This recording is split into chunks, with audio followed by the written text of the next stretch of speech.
नमस्कार मित्रांनो, पुढील 10 तासात राज्यातील या जिल्ह्यांमध्ये जोरदार पावसाची शक्यता. मित्रांनो, आपल्या चॅनलला तुम्ही नवीन असाल तर चॅनलला सबस्क्राईब करा.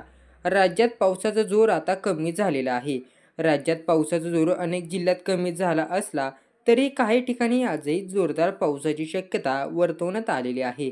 मुंबई शहर आणि उपनगरात दुपारपर्यंत आकाश अंशतः ढगाळ राहणार आहे आणि अधूनमधून हलका ते मध्यम पाऊस पडणार आहे. विदर्भातील जिल्ह्यांमध्ये आज तुरळक ठिकाणी विजांच्या कडकडाटासह वादळ आणि सोसाट्याचा वारा आणि मध्यम पाऊस पडण्याची शक्यता आहे.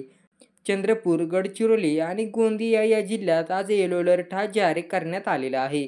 या 3 जिल्ह्यांमध्ये विजांचा कडकडाट आणि सोसाट्याचा वाऱ्यासह पावसाचा अंदाज वर्तवण्यात आलेला आहे. नाशिक आणि पुण्यातही आज मध्यम पावसाचा अंदाज वर्तवण्यात आला आहे. राज्यात इतर काही ठिकाणी हलक्या पावसाचा अंदाज वर्तवण्यात आलेला आहे.